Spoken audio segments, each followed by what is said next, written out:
seperti apa potret kinerja DOS calon emiten toko kamera di Bursa Efek Indonesia? Langsung saja kita akan mengulasnya lebih mendalam lagi bersama dengan Direktur Utama PT Global Sukses Digital Tbk, Bapak Tahir Maulatan. Dan saya juga sudah ditemani oleh rekan saya, Equity Analyst CNBC Indonesia Research, Mbak Susi Setiawati. Selamat sore Pak Tahir dan juga Mbak Susi. Bagaimana kabarnya di sore hari ini? Baik, selamat sore Sinta. Terima kasih sudah hadir di studio CNBC Indonesia ya Pak. Ini menarik nih membahas DOS yang IPO ya. Mungkin boleh dijelaskan sedikit gitu ya, apa alasan utamanya bahwa DOS akhirnya nih akan melakukan IPO untuk saat ini? Keputusan kita untuk melakukan IPO tentunya untuk mendapatkan akses modal ya. Jadi akses modal ini tuh bisa membantu kita untuk melakukan ekspansi secara cepat dan juga bisa mempercepat mencapai visi dan misi DOS.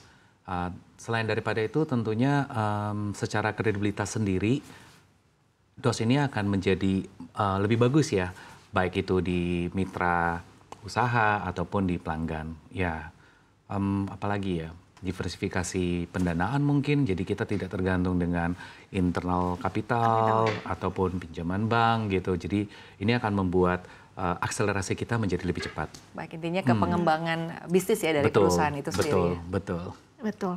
Nah Pak, kalau ke depannya ini untuk rencana penggunaan dana IPO, apakah nantinya ada rencana ekspansi atau lebih ke inovasi produk? Kalau misalnya penggunaan dana IPO, kita fokus ke sementara ini menjadi dua hal ya, yaitu belanja modal dengan modal kerja.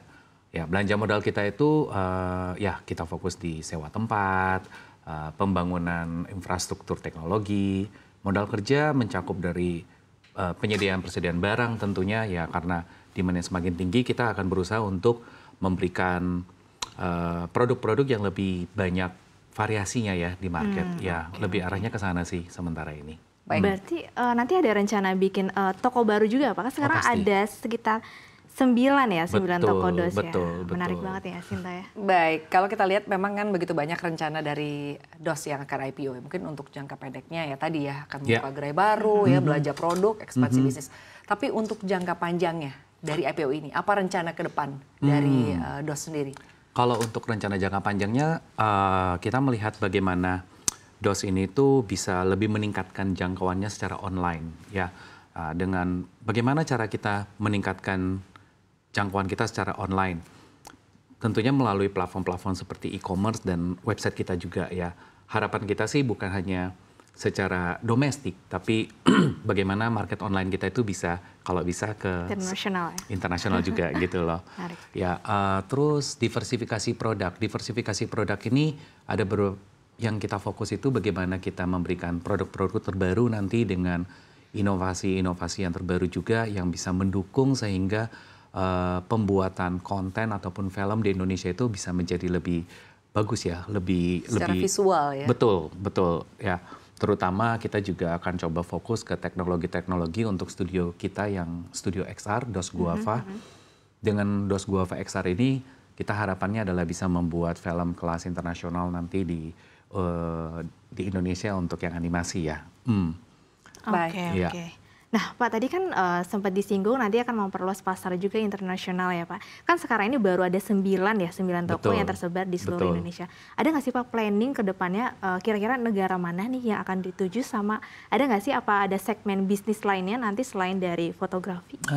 Segmen bisnis sih menurut saya sih belum ya, karena memang DOS pengen benar-benar fokus ke industri fotografi dan videografi ini. Kita memang harus fokus dulu bagaimana kita benar-benar bisa menjadi satu ekosistem yang luas untuk kebutuhan industri ini. Kalau negara yang dituju mungkin yang paling reasonable adalah Singapura ya kayaknya ya, karena Singapura itu bisa menjadi hub internasional yang bagus sekali untuk menghubungkan se-Asia Tenggara. Ya mungkin, tapi mungkin itu rencana jangka panjang ya. Ya jangka pendeknya mungkin kita jangkau dulu bagaimana secara online sih. Itu sih. Baik Pak Tahir, Anda menyampaikan tadi bahwa akan ada rencana pembuatan studio begitu ya, yang mungkin pasarnya ini adalah pasar global atau pasar internasional ya. Bagaimana sebetulnya Anda melihat pasar di tanah air sejauh ini ya, utamanya mungkin untuk produksi film dan hal serupa misalnya kayak untuk pembuatan iklan begitu kan, pasti membutuhkan mungkin industri kreatif lah Pak. Betul, gitu ya. Dan bagaimana juga Anda melihat pasar global ini bisa menjadi market bagi DOS itu sendiri? Ya, good point ya Sinta. Tapi Menurut saya market film ataupun TVC di Indonesia itu tuh sangat luas. Dan sekarang ini kita masih belum mencapai titik tertinggi daripada potensi yang bisa kita berikan, yang bisa ada di Indonesia ini. Jadi kita melihat bagaimana pertumbuhan film di Indonesia yang recently beberapa banyak film lokal itu sampai tembus jumlah penonton yang rekornya luar biasa. Jadi ini adalah satu peluang yang luar biasa sekali. Jadi dan juga banyaknya OTT pada saat ini itu tidak membatasi lagi untuk hanya beberapa pihak aja yang bisa melakukan atau membuat film. Bahkan indie atau sekelompok orang kecil, 5 orang, 3 orang, bahkan anak SMA pun, mereka sudah bisa meng-create film dan mereka sudah bisa menghasilkan pendapatan melalui OTT. Ya, seperti itu sih.